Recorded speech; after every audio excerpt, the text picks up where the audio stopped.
الصلاۃ والسلام علیک یا نبی اللہ وعلی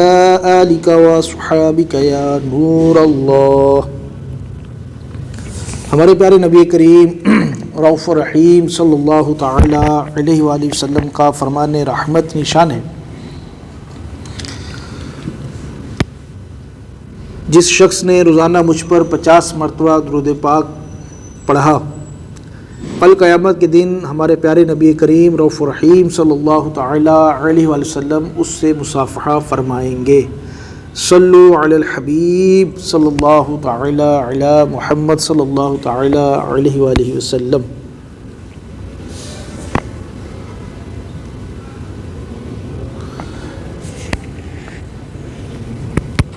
پیارے اور میٹھے میٹھے اسلامی بھائیوں، ہماری خوش نصیبی ہے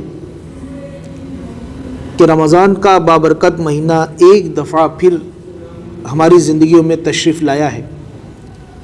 یہ ایک ایسا مہینہ ہے کہ جس کے ایک ایک پل میں اللہ پاک کی رحمت موسلا دھار بارش سے بھی زیادہ تیز برس رہی ہے،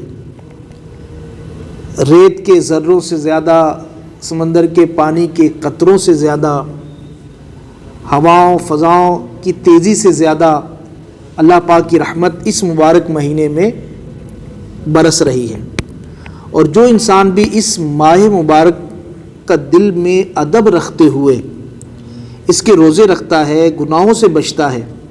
اور عبادت کا اہتمام کرتا ہے، اللہ کی رحمت سے امید ہے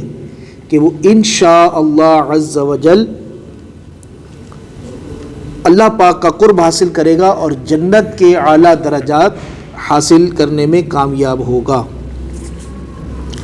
ایک مرتبہ نبی کریم صلی اللہ تعالی علیہ وسلم نے ارشاد فرمایا،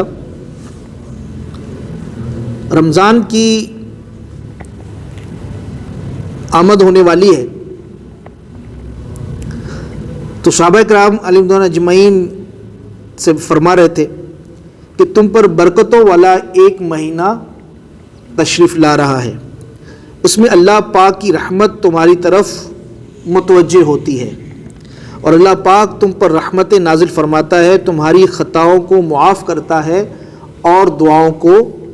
قبول فرماتا ہے۔ اور پھر یہ فرمایا کہ اللہ پاک اس میں تمہارے تنافس کو دیکھتا ہے، یعنی کہ تمہارے ایک دوسرے سے آگے لے جانے کو، جسے ہم کہتے ہیں نا کہ ایک دوسرے پر سبقت لے جانا،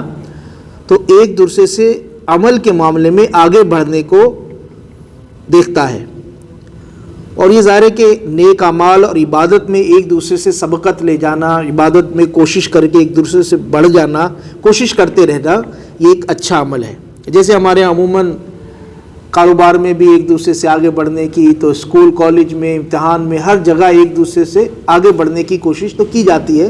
تو ایسے اس مہینے میں بھی عبادت کے معاملے میں، تلاوت کے معاملے میں، اللہ پاک کو راضی کرنے کے معاملے میں ایک دوسرے سے بڑھ کر کوشش کرنی چاہیے۔ ہمارے پیارے نبی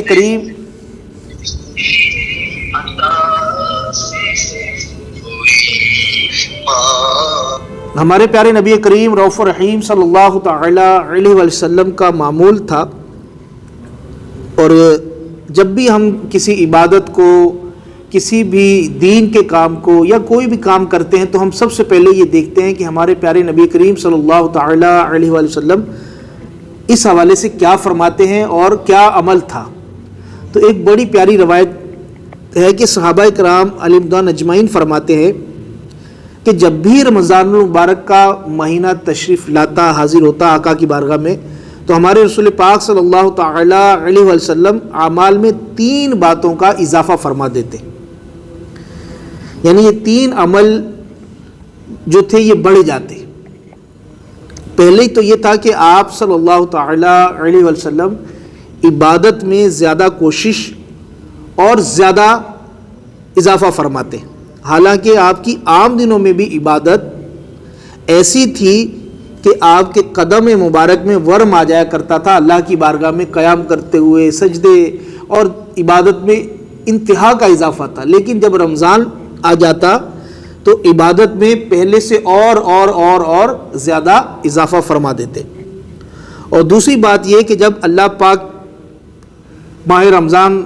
کو بھیجتا اور ماہ رمضان آتا تو میرے پیارے آقا صلی اللہ تعالی علیہ وسلم اللہ کی بارگاہ میں اللہ کی راہ میں خوب خرچ کرتے تھے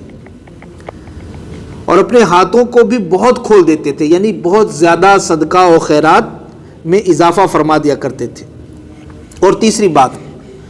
ہمارے پیارے نبی کریم صلی اللہ تعالی علیہ وآلہ وسلم مناجات میں بھی بہت زیادہ گریہ وزاری فرمایا کرتے تھے۔ ان تین باتوں میں رمضان المبارک کے اندر تبدیلی معلوم ہوا کرتی تھی۔ صحابہ کرام علیہم رضوان اجمعین فرماتے ہیں عبادت کے اندر جستجو زیادہ کرنا، اللہ پاک کی بارگاہ میں اس کی رضا کے لیے صدقہ و خیرات زیادہ کرنا، اور پھر خوب گریہ وزاری کرنا،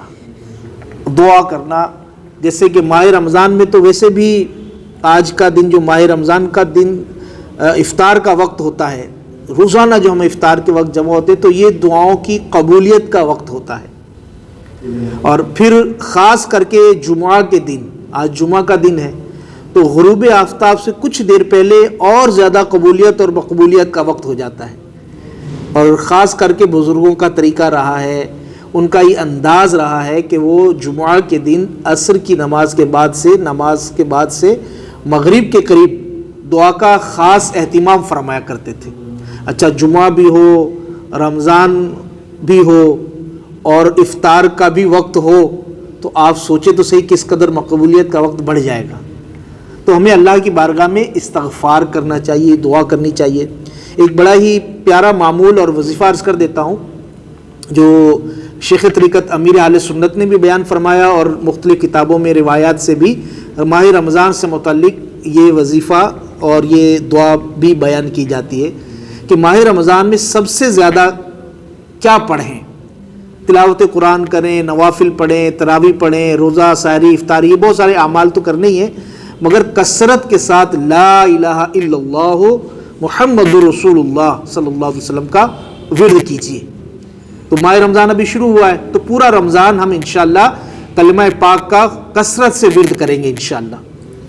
اور پھر دوسرا جو وظیفہ بیان کیا جاتا ہے، کثرت کے ساتھ استغفار پڑھیں، اللہ کی بارگاہ میں توبہ کریں، گریہ وزاری کریں اور استغفار کا ورد جو ہے اس کو کثرت سے کریں۔ پھر اس کے بعد کیا کرنا ہے؟ اللہ کی بارگاہ سے مانگنا ہے کہ اے اللہ پاک تو مجھے جنت عطا فرما دے، اے اللہ پاک تو مجھے دوزخ سے آزاد فرما دے۔ تو یہ چار باتوں کی جو ہے وہ روایات میں، حدیث مبارکہ میں بھی اس کی جو ہے وہ تربیت کی گئی ہے، رہنمائی فرمائی گئی ہے کہ رمضان میں کریں۔ تو ہم بھی انشاءاللہ کثرت سے اللہ پاک کا ذکر بھی کریں گے اور کلمہ طیبہ لا الہ الا اللہ محمد رسول اللہ صلی اللہ تعالی علیہ وسلم کا ورد بھی کریں گے، استغفار کریں گے اور اللہ کی بارگاہ سے یہ مانگیں گے کہ اے اللہ پاک تو ہمیں جنت عطا فرما دے جو تو نے اپنے نیک لوگوں کے لیے، مومنین کے لیے، پیاروں کے لیے بنائی ہے، سجائی ہے، اور اس دوزخ سے ہمیں پناہ عطا فرما دے کہ جو تو نے اپنے نافرمانوں کے لیے جلائی ہے۔ تو عشرہ رحمت ہے، تو رحمت سے شروع ہو کر ماہ رمضان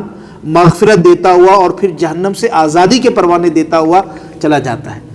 تو اللہ پاک ہم سب کی بخشش و مغفرت فرمائے، ہمیں رحمت نصیب فرمائے۔ روزانہ دعا افطار کا یہاں سلسلہ ہوتا ہے، اس میں سب اسلام میں شرکت بھی کیا کریں، دوسروں کو بھی دعوت دیں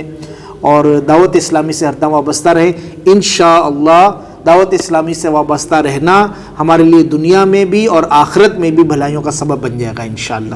صلو علی الحبیب صلی اللہ تعالی علی محمد صلی اللہ تعالی علیہ وآلہ وسلم۔